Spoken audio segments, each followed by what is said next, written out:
آج بیٹا ہم ماہر القادری کی لکھی حمد پڑھیں گے، تو یہ میں پڑھتی ہوں آپ کے سامنے، اور اس میں صفحہ نمبر 115 پہ دیکھیں۔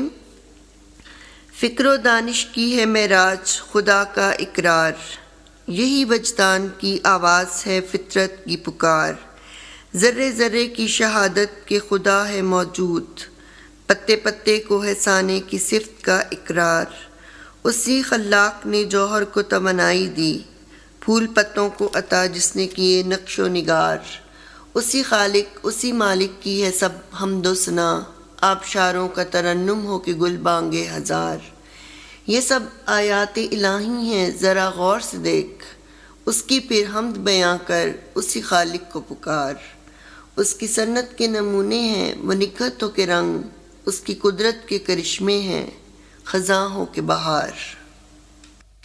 حمد کا پہلا شعر دیکھیں۔ فکر و دانش کی ہے معراج خدا کا اقرار، یہی وجدان کی آواز ہے فطرت کی پکار۔ اس سے مشکل الفاظ کے معنی پہلے لکھیں۔ فکر کا معنی ہوتا ہے سوچ، دانش عقل، معراج کا معنی ہے بلندی یا عظمت، اقرار تسلیم کرنا، وجدان کا معنی ہوتا ہے دریافت کرنے اور جاننے کی قوت، اور فطرت قدرت کو کہتے ہیں۔ اس شعر کا مرکزی خیال یا مفہوم کہ عقل اور سوچ کی بلندی اللہ تعالیٰ کی وحدانیت کا اقرار کرنا ہے، یہی جاننے کی قوت اور قدرت کی آواز ہے۔ اور بیٹا اس کی تشریح کرتے ہیں۔ اس شعر میں شاعر اللہ تعالیٰ کی توحید اور وحدانیت کا ذکر کرتے ہوئے کہتے ہیں کہ اللہ تعالیٰ ہی ہمارا خالق اور مالک ہے، وہ واحد ہے، اس کا کوئی شریک نہیں، وہی اس کائنات کا خالق ہے، یہ تمام کائنات اسی کی تخلیق کی ہوئی ہے۔ جو شخص اس بات کو مانتا ہے وہی عقل مند ہے، اور بے شک اس کی عقل بلندیوں پر ہے۔ اللہ تعالیٰ کی موجودگی کا احساس ہمیں اس کائنات کی ہر چیز سے ہوتا ہے، حتیٰ کہ اللہ تعالیٰ کی ذات سے انکار کرنے والے بھی ایک نہ ایک دن اس کی موجودگی کا اقرار ضرور کرتے ہیں۔ جس طرح کفار مکہ بتوں کی پوجا کرتے تھے، لیکن جب وہ سمندر کے سفر پہ جاتے تھے اور طوفان میں پھنس جاتے تھے تو اس وقت آسمانوں کے رب کو پکارتے تھے، یعنی ان کے دل میں بھی اللہ تعالیٰ کی موجودگی کا احساس ہوتا تھا۔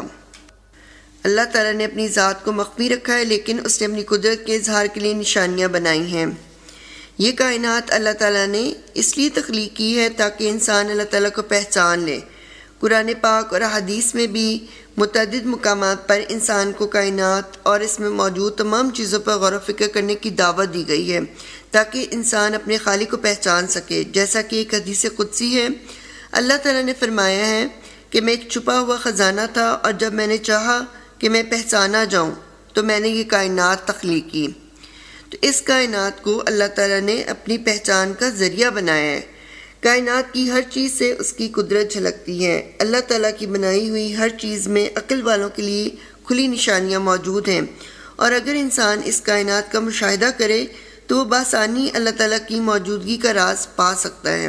اللہ تعالیٰ نے خود بھی کائنات پہ غور و فکر کرنے کی دعوت دی ہے، جیسے کہ قرآن پاک میں اللہ تعالیٰ کا ارشاد ہے، تو کیا وہ نظر نہیں ڈالتے اونٹوں پر وہ کیسے بنائے گئے، اور آسمان پر وہ کیسے بلند کیا گیا، اور پہاڑوں پر وہ کیسے نصب کیے گئے، اور زمین پر وہ کیسے بچھائی گئی۔ اور ایک اور جگہ اللہ تعالیٰ نے فرمایا ہے، اس زمین پر چلو پھرو اور مشاہدہ کرو اور دیکھو۔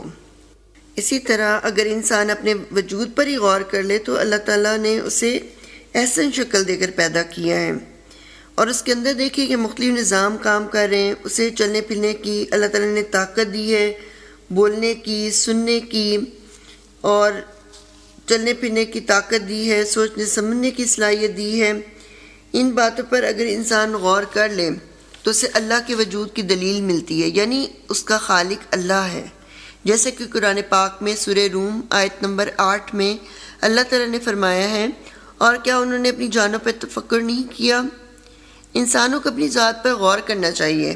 متعدد احادیث میں بھی ارشاد نبی صلی اللہ علیہ وسلم ہے کہ تفکر کی طرح کوئی عبادت نہیں۔ ایک اور حدیث مبارکہ میں آپ صلی اللہ علیہ وسلم نے فرمایا ہے کہ ایک گھڑی کی سوچ 60 سال کی عبادت سے بہتر ہے۔ اسی طرح قرآن پاک میں سورہ زاریات آیت نمبر 20، اس میں اللہ تعالیٰ نے ارشاد فرمایا ہے، اور زمین میں نشانیاں ہیں یقین لانے والوں کے لیے۔ تو زمین میں اللہ تعالیٰ کی قدرت کی بے شمار نشانیاں ہیں۔ زمین میں آپ دیکھیں کہ نباتات، اشجار، باغات، ان میں کھلنے والے انواع اقسام کے پھول، پھل اور ان کے خوبصورت رنگ، خوشبو، ان کے ہزاروں اقسام۔ اس طرح زمین میں دریا، سمندر، آبشاریں، چشمے، پہاڑ، میدان، وادیاں، صحرا، چرند پرند، انسان، مختلف علاقوں، مختلف خطوں کے لوگ، مختلف شکل و نسل، رنگ و نسل، عادات، مزاج کا اختلاف، اگر ان پہ غور کیا جائے تو اللہ تعالیٰ کی قدرت و حکمت کے اتنے مظاہر نظر آئیں گے کہ جن کا شمار کرنا مشکل ہے۔ انسان اگر اپنے وجود پر ہی غور کر لے تو گویا اللہ کی قدرت کی نشانیاں اس میں سمٹ آئی ہیں۔ اس لیے انسان کے وجود کو عالم اصغر کہا جاتا ہے۔ ساری دنیا کی مثالیں اس کے وجود میں موجود ہیں، جیسا کہ سورہ 3 میں ارشاد باری تعالیٰ ہے، لَقَدْ خَلَقْنَا الْإِنسَانَ فِي أَحْسَنِ تَقْوِيمٍ، ہم نے انسان کو احسن تقویم پر پیدا کیا، یعنی انسان کو تمام مخلوقات میں سب سے بہتر اور حسین بنایا گیا ہے۔ اس دنیا میں اللہ تعالیٰ نے اربوں خربوں انسان بنائے ہیں۔ تمام انسانوں کے چہرے ایک دوسرے سے مختلف ہیں۔ چہرے پر اب دیکھیں کیا ہوتا ہے کہ بنیادی طور پر آنکھیں، ہونٹ، ناک، چہرے کی رنگت اور بناوٹ ہوتی ہے، لیکن کسی ایک کا چہرہ دوسرے جیسا نہیں ہے۔ سب کی چہرے ایک دوسرے سے مختلف ہیں۔ یہ اللہ کی قدرت کی نشانیاں ہیں جو اس نے عقل مندوں کے لیے بنائی ہیں۔ حضرت علی کا قول ہے کہ جس نے اپنے آپ کو پہچان لیا اس نے اپنے رب کو پہچان لیا۔ جیسے شاعر کہتے ہیں نا کہ کوئی تو ہے جو نظام میں ہستی چلا رہا ہے، وہی خدا ہے، وہی خدا ہے۔ نظر بھی رکھے سماعتیں بھی، وہ جان لیتا ہے نیتیں بھی، جو خانہ لاشعور میں جگمگا رہا ہے وہی خدا ہے۔ اللہ تعالیٰ ہی اس کائنات کا خالق اور مالک ہے۔ اس کی نشانیاں تمام کائنات میں موجود ہیں۔ جب انسان ان پر غور و فکر کرتا ہے تو اس کائنات کے خالق کو پہچان لیتا ہے۔ عقل کی بلندی بھی یہی ہے کہ وہ اپنے خالق کے حقیقی کو پہچان لے۔ بقول شاعر، دنیا تیرے وجود کو کرتی رہی تلاش، دنیا تیرے وجود کو کرتی رہی تلاش، ہم نے تیرے خیال کو یزداں بنا دیا۔ ایک کافر نے اللہ تعالیٰ کے واحد اور خالق ہونے پر اعتراض کیا تو بزرگ نے اس سے کہا کہ اس موضوع پر تم سے میں کل بحث کروں گا۔ اگلے دن بزرگ مسجد میں دیر سے گئے۔ کافر نے سوچا کہ وہ تو آج بھاگ گئے اور میں جیت گیا۔ جب بزرگ آئے تو ان سے دیر سے آنے کی وجہ پوچھی تو انہوں نے کہا کہ میرے راستے میں ایک دریا تھا جسے میں عبور نہیں کر سکا۔ اتنے میں خود ہی ایک درخت اگا، پھلا پھولا، پھر اس کی شاخیں اور تنا کٹا اور تختے بنے، پھر ان تختوں سے خود ہی ایک کشتی بنی اور پھر میں اس کشتی میں سوار ہو کر یہاں پر آیا ہوں۔ کافر نے کہا کہ یہ کیسے ممکن ہے کہ خود بخود یہ سب کچھ ہو گیا؟ تو انہوں نے کہا کہ اگر اتنی عام سی بات بھی خود نہیں ہو سکتی تو پھر یہ ساری کائنات خود بخود کیسے وجود میں آ گئی؟ یعنی دیکھیں کہ اس کائنات کو دیکھ کے اللہ تعالیٰ کی وحدانیت کو انسان تسلیم کرتا ہے کہ اس کائنات کو تخلیق کرنے والی ایک ہی ذات ہے اور وہ اللہ تعالیٰ کی ہے۔ جیسے شاعر کہتے ہیں کہ بنائے اپنی حکمت سے زمین و آسماں تو نے، بنائے اپنی حکمت سے زمین و آسماں تو نے، دکھائے اپنی قدرت کے کیا کیا نشان تو نے۔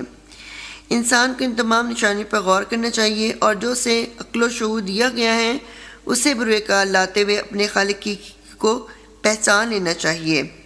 جیسے شاعر کہتے ہیں، جن کے دل پتھر کے ہیں ان پر تو کیا اثر ہوگا، جن کے دل پتھر کے ہیں ان پر تو کیا اثر ہوگا، میرے دل کی یہ صدا ہے درد مندوں کے لیے۔